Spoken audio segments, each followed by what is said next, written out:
You are packed into a steel box with 30 men. The sea is trying to kill you before the Germans get the chance. You trained for 2 years for this. Nothing trained you for the sound the ramp makes when it drops. The ramp drops. The men in front of you are gone before they hit the water. You jump left, you don't think. You just jump. The water is freezing and the beach is 100 yards away. 100 yards that nobody is making easy. You make the sand. You press flat. The man beside you is already dead. You don't stop moving because stopping means joining him. Everything the enemy fires comes from the bluffs above. To win, you have to go up. Up is where all the fire is coming from. 2,000 Americans died on Omaha Beach that day. You are moving through all of it, and you cannot stop to process any of it. You drag a man you don't know behind cover. You don't know his name. You leave when you have to. That's how this works today. Staying on the beach means dying on the beach. At some point, that math becomes the only thing in your head. You reach the base of the bluff. You are still alive. You do not celebrate. There is a German position at the top. From up here, you can see the whole beach. You understand immediately why so many didn't make it. The angle was perfect for them and terrible for you. The beach was the beginning. Behind the beach is Normandy. Behind Normandy is Germany. And all of it looks like this. Walls of hedges where anything can be hiding. Every field crossing is a decision. The lane looks clear. It is never clear. You learn to assume the worst and you are right often enough that it becomes instinct. Clearing a village takes hours. Every door, every window, every pile of rubble. Your squad does it in silence because sound tells the enemy where you are. At night, you sleep in the mud. 2 hours if you're lucky.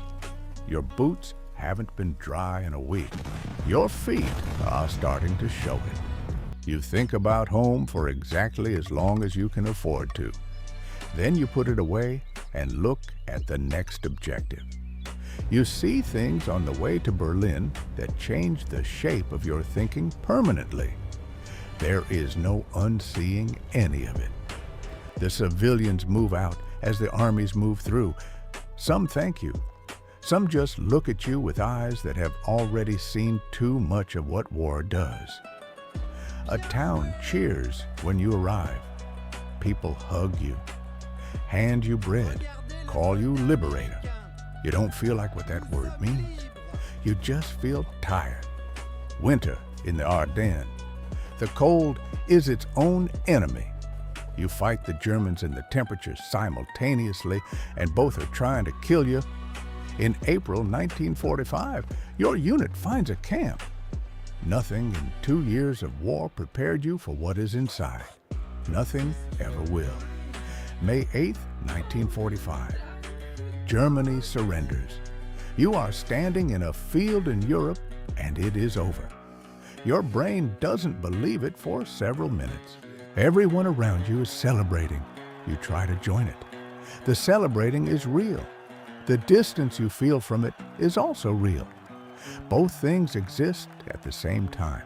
The ship brings you home. America appears on the horizon.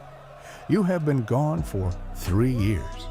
The person who left is not exactly who is coming back. Your family is on the dock.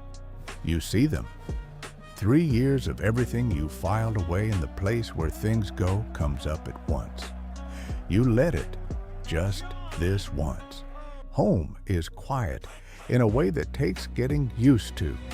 You spent years where silence meant danger. Now silence is supposed to mean safe. Your body hasn't gotten the message yet. The adjustment takes longer than anyone warned you about. Your reactions belong to a different world. You are living in this one now. The people who love you want to understand. You don't have language for what you need them to understand. That gap doesn't close easily. You think about the ones who didn't come back. You think about them on specific days and random Tuesdays equally. That doesn't change.